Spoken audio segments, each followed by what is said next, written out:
This is part 2 of how I became a clinical lab scientist and how it completely changed my life. My first semester of college, we received bad news. My dad was in the hospital and we really didn't know what happened to him until later that day when the doctors told us that he had a stroke. I was clueless. I felt hopeless and I didn't understand what was going on, especially with all the medical words that were being thrown at us. As I was in and out of college visiting him, I was taking the most basic science classes like we all do in college. Biology, chemistry, nutrition. And those classes helped me understand just a little bit more about what happened to him. But I still had so many questions like, was it genetic? Was it a poor lifestyle? And if it was poor lifestyle, how can we prevent it for the rest of the family? Learning how the human body works was fascinating. I started liking anatomy, physiology, and I wasn't really sure what I wanted to do after graduating, whether that was to become a doctor, go to PA school, or maybe become a registered dietitian. But then someone told me about clinical laboratory science.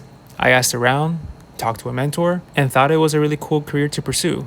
So I decided to go for it. I applied and got accepted. And it was during those last 2 years of CLS school where I really understood the human body and how it works biochemically. That's where it finally clicked. Understanding biomarkers, understanding your apolipoproteins and how they play a huge role in the body. That's when I realized his biomarkers were probably off for so many years, and it finally caught up to him, eventually leading to his stroke. And most people don't understand what those things are. And sometimes your doctor doesn't even have time to explain what your results mean. So you leave not really knowing what's going on inside your body. And working for a handful of years in a hospital and reading so many patient cases, seeing why they were admitted from the ER to the ICU, I kept seeing the same thing. And so many of those admissions can have been easily prevented by simple lifestyle changes and understanding your biomarkers. And this one life experience completely changed my life. And if you resonate with this and you want to learn how I build a healthier lifestyle, follow for part 3 where it all comes together.